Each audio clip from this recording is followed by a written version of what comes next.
WWE finally released the WrestleMania 40 documentary on its YouTube channel this week after promoting its release. Originally, I think it was for the week after Mania. What happened is they promoted it too early, and it wasn't done yet. They jumped the gun. But it finally dropped this week. Brian Gewirtz said that it expanded from what was originally supposed to be an 11-minute documentary to a 45-minute documentary, and then to over an hour. But they obviously cut it down because this clocked in at exactly 1 hour. It focused mainly on The Rock's return and how it affected plans for the main event between Roman Reigns and Cody Rhodes, and the fan backlash that led to creative being changed to what we saw, which ended up being one of the greatest WrestleMania main events of all time. You know, basically with the whole Avengers Assemble story. That's basically what that main event was. That was WWE's version of the Avengers, taking down the ultimate bad guy in the end.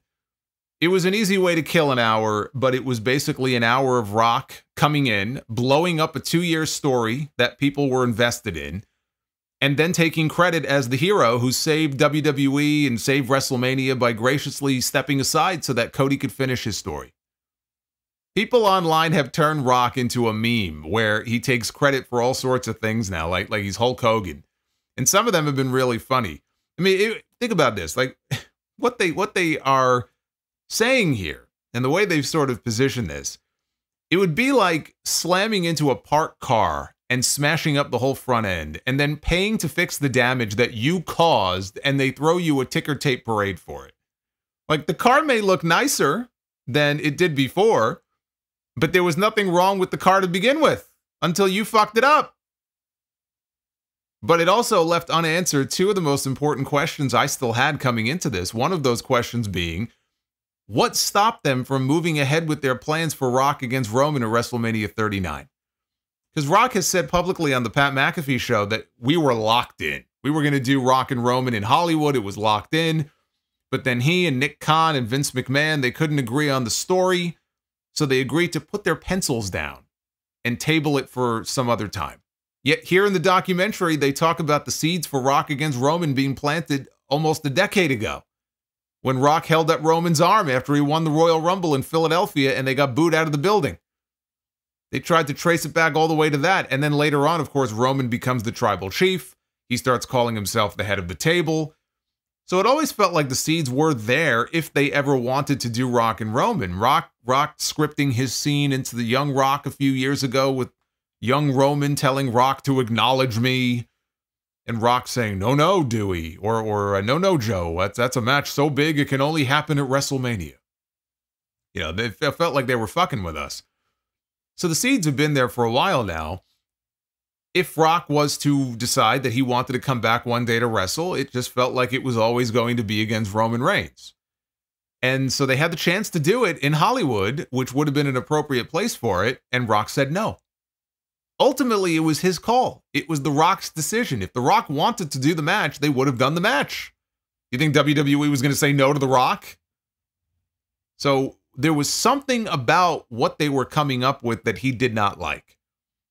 What that was never explained here in this documentary, and I thought maybe they would since they brought it up again. They're the ones who brought it up, but they gave no clarity on that. Rock was positioned as the star of the documentary. Paul Levesque and Cody and Roman and Seth Rollins, they were all treated as his co-stars, basically. I thought it would have been nice to get more from Roman in this, especially after he lost the title. You know, he had this 3.5-year run. But this wasn't about Roman Reigns. It was about The Rock. It would have been nice to hear more from Seth Rollins and from CM Punk, since the Punk injury was a pretty big story and it had a direct effect on main event plans for both nights. You know, how did Seth feel when he realized that Punk was hurt and he may have lost his chance to headline WrestleMania this year? Right? Then he had his own injuries to deal with his knee. And they did briefly touch on the knee thing. They had like one scene where it showed him in a brace when he was almost ready to come back. But again, this wasn't about Seth Rollins. This wasn't about CM Punk. It was about The Rock. If it was a more complete WrestleMania documentary, they could have easily gotten 90 minutes out of it. Paul Levesque revealed that as of October, they had around 80% of the card already mapped out for WrestleMania. And it wasn't covered here. And I knew it wouldn't be, But it's crazy to think about just how much this year's Mania card was thrown into chaos, not just with The Rock and Roman and Cody and Seth and Punk, but with Gunther and Brock Lesnar as well. You know, Gunther had a legendary title run of his own going on at the time. And no doubt that Brock Lesnar would have been in the Royal Rumble to kick things off for their match, but then the Janelle Grant stuff broke that week, and Brock was pulled, and they had to come up with a new plan for Gunther. Had they moved forward with Brock Lesnar and Gunther, would Brock be the Intercontinental Champion right now? I wouldn't think so. I would like to think that they would have done the right thing and put Gunther over, but he did end up losing the title that night. So was that the plan all along? Or did they originally plan to keep it on him longer and not beat him at all until he won the world title? We may never know. You know, maybe they never even had the chance to think that far in advance. Maybe they didn't know. Triple H was put in a weird position in all this because he's the head of creative now, and he knows that they had plans to put the title on Cody this year. The minute he lost to Roman last year, he knew that we're going to run it back, we're going to have a rematch, and Cody is going to finish the story. Cody managed to stay hot throughout the rest of 2023. The fans hung with him. They stuck with him. And they had this great story. They were going to pay it off when The Rock decides, you know what? Now is the right time to come back. Not last year, now. And when when we finally have a babyface that's over enough to take the title away from Roman Reigns, after this 3.5-year run that he's been on, now he decides, after not wrestling a proper match for 11 years, this would be a great time to give the people Roman Reigns against The Rock. And Triple H admitted that sometimes a bigger match comes along that the world, especially non-wrestling fans or casual fans, think is the much bigger attraction, and they're willing to pay for it and they want to watch it. And you want to go with the bigger attraction. So what do? It's the question of short-term gain for possible long-term damage to your top babyface. That's the question that he had to quarrel with. The fans may have stuck with Cody after the first loss, but would they still care enough to want to see him finish the story if they pushed it back another year? Another year of hearing about finishing the story, the fucking story. I think people would have just gotten sick and tired of it. Some people already did. Would they have been able to stick with him for another year of that? There does come a point where people just get tired of hearing about it, or they start to lose faith. They start to turn against you. You start to hear the boo birds. It's exactly what happened to him when he was in AEW. Do you take the short-term business and risk losing that story, or do you stay the course, stick with the plan, and recognize that The Rock against Roman Reigns is still going to be big box office in 2025 if you want to hold off one more year? The risk, of course, being The Rock is a busy guy. He may not be able to do it in a year. So the fact that he's available now, right? You want to strike while the iron is hot. Like, I get that too. So it was a decision that really had to be thought through. But the impression you get from this is that that's a decision that was above Triple H's pay grade. Because Rock talks about going directly to his good buddies Nick Khan and Ari Emanuel to make the pitch for WrestleMania. He didn't go to Triple H, even though he's the head of creative. He went to them because they trump him in seniority.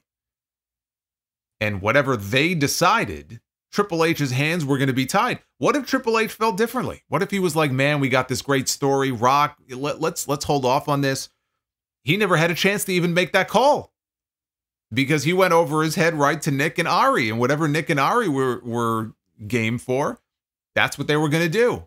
You weren't going to have Rock and Nick and Ari Emanuel all on the same page, and then Paul Levesque goes, yeah, you know what? I don't think so. So his hands were going to be tied no matter what. It's a very interesting power dynamic now with Rock being on the board of directors for TKO.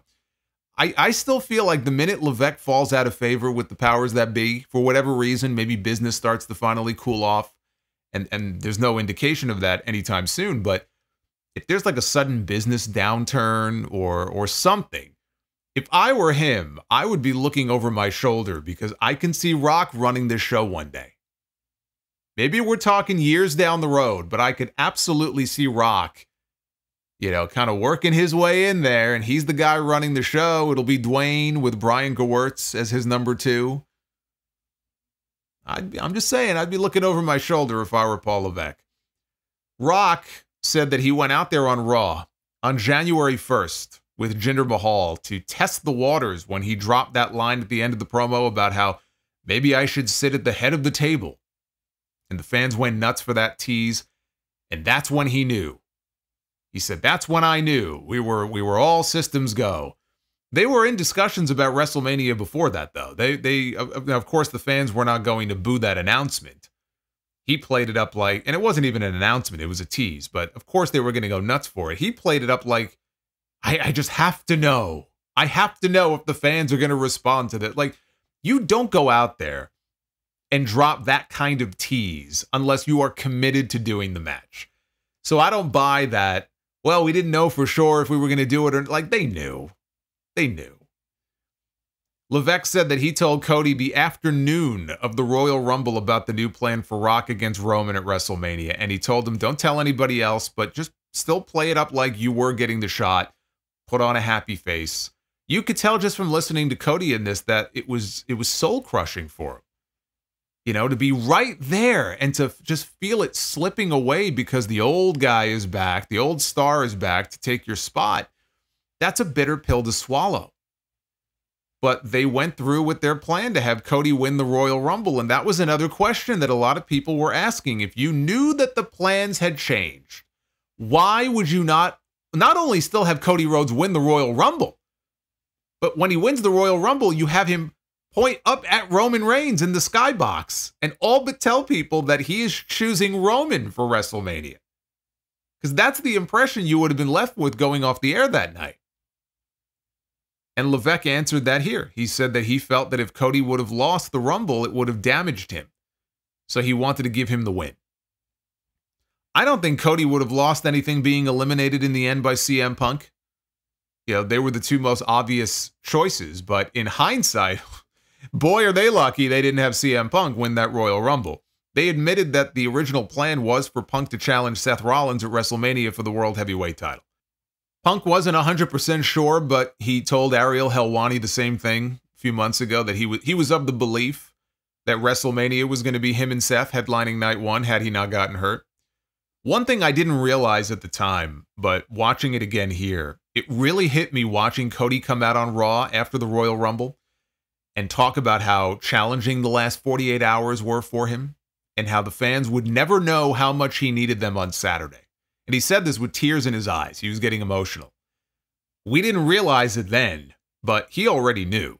And it was clear as day how much it was ripping his guts up inside, knowing what we still at that point did not know, which then led to SmackDown in Birmingham that Friday that turned the whole thing upside down, with Cody telling Roman that he was coming for his title, but not at WrestleMania. You know, every now and then in sports, it could be a baseball game, it could be a football game, where there's like a really embarrassing play, the kind of play that could cost your team the entire season. If the team goes on to win the game, it's forgotten about. But if they lose, it'll go down as one of the all-time greatest fumbles in history. This would have ended up on the list of all-time fumbles had they not pivoted the way that they did. It all worked out in the end, but had they dug in their heels and followed through, oh boy. This would have been an all-timer right here. Such a terrible fucking move in every conceivable way. So much so that it's hard to fathom they all sat in a room together and actually thought that it was a good idea. Some people didn't, I'm sure, but enough of them did. Let's have Cody Rhodes, after winning back-to-back Royal Rumbles and after being Samoan spiked out of the world title last year, the title that he has to win for his daddy, let's have him willingly step aside and give his spot to The Rock. Fans will love that. And it'll make Cody look too cool for school. What they should have done was have Dwayne bring a pair of Brutus Beefcake's barber shears to the ring so that he could cut Cody's nuts off in the middle of the ring. But see, then Fox would have just aired a black screen, and we wouldn't have seen it. Brian Gewirtz, he was on the Masked Man show a couple months ago, and he said that on paper, Cody's promo looked very different the way that they conceived it. Said Cody was supposed to be happy and cheerful about stepping aside. Like, yeah, fucking A, go get him, Rock. He was supposed to be on cloud 9. Those are the words he used. Cloud 9. Instead, Cody looked like someone had just shot his dog in the face in the parking lot, is what Gewirtz said. And he said that didn't help matters. He couldn't mask what he was really feeling. Yeah, you don't say. I mean, the delusion here is strong. Now, remember I said there were 2 questions I still had that they left unanswered? Well, the second question was, what the hell was their plan for Cody Rhodes this year had CM Punk never gotten injured and they decided to move ahead with Rock against Roman? Now, Gewirtz has said that he can say with 100% certainty that their original plan for what Cody would be doing is something that people would have hated more than anything in life. They would have hated it more than life itself. So much so that he couldn't overstate how badly this idea would have been received. That's how irate people would have been with this idea. But he never actually said what the idea was. Now, Meltzer at the time claimed that there was an injury angle planned for Cody, where coming out of the Royal Rumble, he would claim to be injured and not able to fulfill the main event spot at WrestleMania, because, you know, the winner of the Rumble gets to go to the main event of WrestleMania. He was so hurt, he is not able to fulfill that spot. And so then he would step aside willingly for The Rock to get the spot. And at least then, yeah, you say that out loud, at least then that would make some storyline sense, because he would not be medically cleared to wrestle. So the next best thing is, I know somebody who knows you very well, Roman, and then Rock shows up and he takes his spot. But when Punk legitimately got hurt in the Royal Rumble, they didn't want to have 2 injuries at the same time. So they dropped the injury angle. So maybe that's it. The idea they would have gone with is they would take Cody Rhodes off the WrestleMania card completely with a phony injury when he really wasn't hurt. If that's true, then yeah, I would say that would piss off a lot of people. I mean, in the documentary, Cody asks, like, where does that leave me for WrestleMania now? And Levesque tells him, not sure yet. Imagine telling your top babyface that you've been building for really 2 years, let alone, just that entire year, but really 2 years.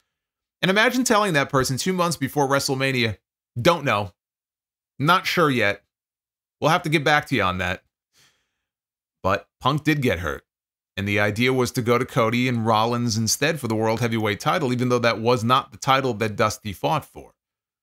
And Cody openly had said, like, hey, I have all the respect in the world for the World Heavyweight Championship, but that title is not my goal. Like, I can't finish the story with that belt. So, of course, they do the segment. The backlash came fast and furious. See what I did there? First, it came online. Then it came at the live events, at the shows. Rock was getting booed whenever his name was mentioned. There were "We Want Cody" signs. "We Want Cody" trended for 72 hours straight after that SmackDown. Rock says it bugged the shit out of him that there was even a small segment, let alone a big segment, of the fans that were upset. He couldn't stand knowing that there were fans who were upset. I think it's the tone deafness of it all that still surprises me, that somebody as savvy as The Rock is, or I thought was, wouldn't realize the way they handled the Cody part of it, that it wouldn't blow up at his face. When Triple H was on Logan Paul's show a few months ago, he admitted that he knew. Because Logan asked him, like, did you expect this kind of reaction from the fans? Did you expect this backlash? And he didn't hesitate. He goes, yeah. He goes, I knew. Like, I was expecting it. But that just goes to show you, Rock is going to get what The Rock wants. Rock wanted Roman. He was going to get Roman. He went to Nick Khan. He went to Ari Emanuel. He said, I got this great idea. And they were all gung-ho for it, and that was it. And Triple H was just going to have to figure it out as they went along. He was going to have to figure out a way to have it all make sense. So Rock says that it was his call to make the pivot and that the fans needed Cody to finish his story. And then he says he came up with the idea to go heel and become the final boss, which really was the best for all involved. They took a great situation they already had, they made it worse, but then they found a way to make it even better. And Rock does deserve credit for being open to switching things up, whether he genuinely realized he made a mistake or he only did what he did to save face. I mean, whatever you believe, I'm sure there was a lot of ego involved in this thing from start to finish. But in the end, he did the right thing, and we ended up with something special with that final boss character. I never thought that we would see heel Rock again. I don't think Rock ever thought that he would see heel Rock again. But heel Rock is what we got. And when he comes back, I'm not so sure that he won't be a babyface initially when he comes back. You know, because he and Roman Reigns, they were on the same side. So maybe the next time we see The Rock, it's side by side with Roman against Solo's bloodline. I mean, in the very unlikely event that Rock actually does come back to wrestle in a War Games match, and I just don't see him coming back for anything but WrestleMania, but let's say he does. You have Rock, Roman, and the Usos against Solo, Jacob, Tama Tonga, Tonga Loa. And then Rock betrays Roman and goes heel again to set up Rock against Roman for Las Vegas next year. And they save Rock and Cody for some other time. Like, there's so many different ways this bloodline story can go. That's what's so great about the way they've set this thing up now. They've done a great job with it. But they came up with the idea to have the tag team match on night 1 feed into the main event on night 2, and we got our 4th straight WrestleMania ending in 0 with the underdog babyface winning the world title. First it was Bret Hart, then it was Chris Benoit, then it was Daniel Bryan, and now it's Cody Rhodes. And none of the men who did it were even in the company anymore 10 years later. So, like, when it comes to guessing who's going to be standing tall at the end of WrestleMania 50, like, who do you think it's going to be? I can't even give you an answer, because chances are, if history is any indication, like, when 20 rolled around, Bret wasn't there. When 30 rolled around, Benoit was gone for obvious reasons. When 40 rolled around, Daniel Bryan is rolling around in an AEW ring. You know, when WrestleMania 50 comes, it's probably going to be somebody who is not even in the company right now.